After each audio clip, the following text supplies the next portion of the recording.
तो अब हम देखेंगे उत्तर मीमांसा दर्शन, वेदांत दर्शन जिसको कहा जाता है, जिसके पर्याय है ब्रह्म सूत्र, वेदांत सूत्र, शारीरिक मीमांसा, भिक्षु सूत्र। जैसे कि मैंने बताया था, इसके प्रवर्तक आचार्य आपको पता ही होगा, वेद व्यास जी।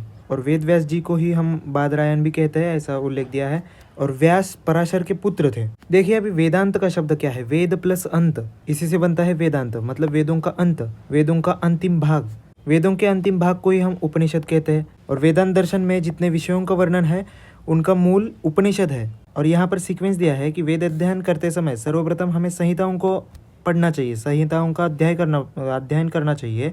तत्पश्चात ब्राह्मण ग्रंथ, फिर आरण्यक, और उसके बाद उपनिषद आता है। और उपनिषद में क्या होता है, वेदों के ही विचार रहते हैं लेकिन परिपक्व रूप में रहते हैं, मतलब एक्सप्लेनेशन फॉर्मेट में रहता है। और जैसे कि पहले दर्शन में हमने देखा कि वेदों के पूर्व भाग में कर्मकांड होता है, यानी पूर्व मीमांसा में, जिसका विवेचन पूर्व मीमांसा के सूत्रों में किया है। और उत्तर भाग में ज्ञान कांड है, जिसका विवेचन वेदांत दर्शन में आया है, या फिर उत्तर मीमांसा हम उसी को कहते हैं। आगे आते हैं वेदांत दर्शन के आचार्य और उनके ग्रंथ।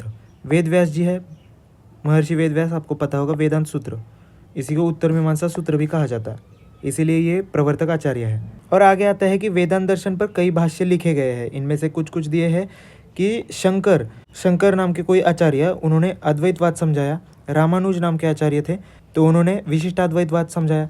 मध्व थे, उन्होंने द्वैतवाद समझाया। निम्बार्क जी ने द्वैताद्वैतवाद समझाया। और वल्लभ जी ने शुद्धाद्वैतवाद समझाया। बाकी भी आप देख सकते हैं इधर, ये वाला टेबल, ये सारे भाष्यकार हैं और उनके भाष्य इधर हैं। आगे आते हैं वेदांत दर्शन की रचना। वेदांत दर्शन की रचना की गई है 4 अध्यायों में, जिनमें 4 पाद है हर एक अध्याय में। नेक्स्ट आते हैं, यहाँ पर अध्यायों के नाम दिए हैं और उनमें कौन से विषयों का वर्णन किया है यहाँ पर दिया है। और हर अध्याय के 4 पाद आप देख सकते हैं इधर, इसमें भी 4 है, इसमें भी 4 है, इसमें भी 4 है, सब में 4 पाद है और उनमें वर्णित विषय यहाँ पर दिया गया है। आगे आते हैं वेदांत दर्शन के प्रमुख सिद्धांत पर। प्रथम सूत्र दिया है अथतो ब्रह्म जिज्ञासा, मतलब वेदांत दर्शन के प्रथम सूत्र में ही ब्रह्म विषयक विचार आरंभ करने की बात हो गई है।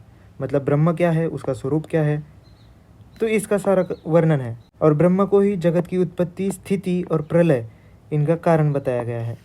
तो ये पहला सूत्र हुआ। आगे है सृष्टि उत्पत्ति के अव्यक्त आदि पर विचार। यहाँ पर ये जो वर्ड आया है श्रुति, श्रुति का मतलब देखिए, कोई भी वेद या फिर कोई भी शास्त्र, ये 2 तरह का होता है। एक तो होता है स्मृति, दूसरा होता है श्रुति। यहाँ पर एक बात समझ लीजिए कि वेद जो है 2 प्रकार के रहते हैं, एक तो स्मृति रहते हैं और एक श्रुति रहते हैं। स्मृति में जितने भी हमारा इतिहास हो गया है, महाभारत हुआ या फिर रामायण हुआ, ये सारे स्मृति है। स्मृति मतलब इनको याद करके लिखा गया है। और जो श्रुति रहता है वो डायरेक्ट भगवान के मुख से निकला है, ऐसा माना जाता है। तो श्रुति यह प्रतिपादन करती है कि जिसे रथ के रूपक में शरीर कहा गया है, उसे ही अव्यक्त जानना चाहिए। एक उपनिषद है जिसका नाम है कठोपनिषद, तो उसके एक प्रकरण में ऐसा आया है कि आत्मा को रथ ही जानना चाहिए।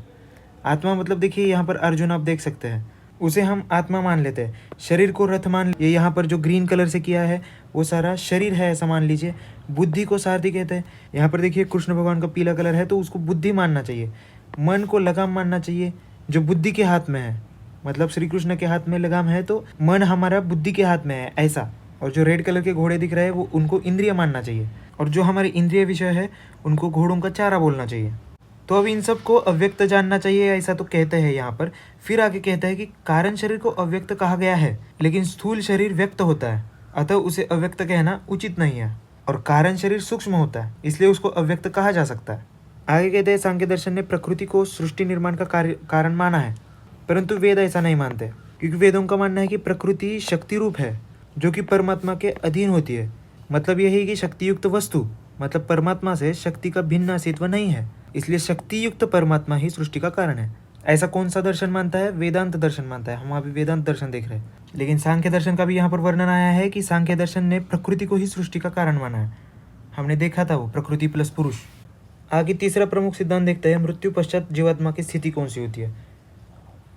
अब वही श्रुति के अनुसार जब मनुष्य की मृत्यु होती है तब वाणी मन में स्थित होती है, मन प्राण में, प्राण तेज में और तेज पर देवता में स्थित होता है। और यहाँ वाणी मतलब सिर्फ बोलना ऐसा नहीं लेकर समस्त इंद्रियों का ग्रहण करना चाहिए, ऐसा कहा गया है। आगे है कि जब व्यक्ति मरणासन में होता है, मतलब जैसे हम मरे हुए व्यक्ति को उसका शव हम कैसे जिस तरह से मतलब लेटाता है उसको, तो उसको मरणासन कहते हैं। तो उस व्यक्ति का इंद्रियों का कार्य बंद हो जाता है। इसीलिए हम कह सकते हैं कि प्राण के निकल जाने पर जीवात्मा के साथ इंद्रिया भी निकल जाती है। और यहाँ पर जो तेज आया है, तेज पर देवता में स्थित होता है, तो ये तेज का वर्णन भी यहाँ पर समझाते हुए कहते हैं कि सूक्ष्म भूत समुदाय का ग्रहण करना चाहिए, मतलब एकदम सूक्ष्म कुछ तो चीज़ है तेज यानी। फिर प्राण, इंद्रिय, मन आदि के साथ जीवात्मा पंचमहाभूतों में सूक्ष्म रूप में स्थित हो जाता है।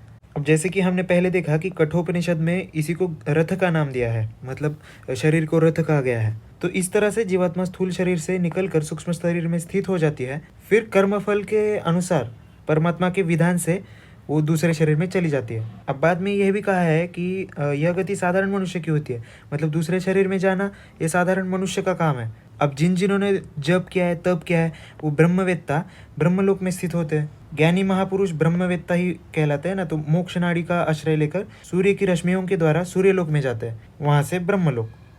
तो उनका पुनर्जन्म नहीं होता है, ये बस ध्यान रखिए। आगे है विवर्तवाद। विवर्त मतलब ही भ्रम या फिर विपर्य, यानी कि जो वस्तु जैसी है उसे वैसी न समझकर अलग ही ज्ञान होना, उसे ही हम विपर्य कहलाता है। अविवर्तवाद कहता है कि कार्य या कारण का विवर्त है।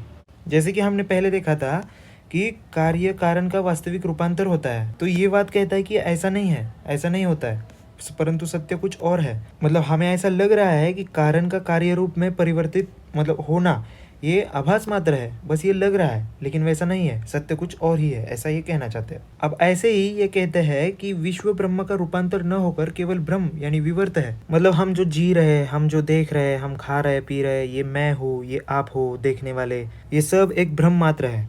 आगे कहता है कि ब्रह्म सत्यम जगन मिथ्या जीवो ब्रह्मैव नापरः।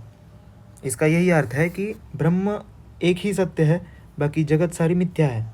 आगे है पंचीकरण सिद्धांत। पंचीकरण सिद्धांत के अनुसार जिस महाभूत का निर्माण होना होता है उस महाभूत का आधा सूक्ष्म भाग, अब आधा सूक्ष्म भाग उसी महाभूत का होता है, और शेष क्या रह जाता है, शेष आधा भाग अन्य 4 सूक्ष्म महाभूतों में बट जाता है। इसका मतलब है कि अगर हमने जल लिया तो 1 लीटर जल लिया तो उसमें से आधा लीटर ही जल है, बाकी जो आधा लीटर में है वो सारे 4 महाभूत सूक्ष्मता से छुपे हुए हैं। अब ये हर मॉलिक्यूल की बात करेंगे ना, तो हमें ऐसा नहीं दिखेगा कि हमने बोतल भर दी 1 लीटर की और उसमें से आधा हमें बाकी महाभूत दिख रहे हैं, तो ऐसा नहीं होता है। तो ये मॉलिक्यूलर लेवल पर चलता है ना, इसलिए थोड़ा समझ लीजिए। आगे है प्रमाण वर्णन। 6 प्रमाण मान्य है: प्रत्यक्ष, अनुमान, उपमान, शब्द, अर्थापत्ति और अभाव, ये याद कीजिए। और आगे है लास्ट पॉइंट, वेदांत दर्शन और आयुर्वेद। जैसे कि अभी देखा हमने 6 प्रमाणों का वर्णन इसमें आया है वेदांत दर्शन में, इसमें से 4 प्रमाण आयुर्वेद मानता है, बाकी पंचीकरण सिद्धांत का वर्णन दोनों शास्त्र में है। यानी अभी जो देखा हमने पानी वाला वही पंचीकरण सिद्धांत है। तो आज के लिए इतना ही। कल से नास्तिक दर्शन शुरू होगा। हमारा आस्तिक दर्शन पूरा हो चुका है, कल से हम एक नास्तिक दर्शन देखेंगे। आज के लिए राधे राधे।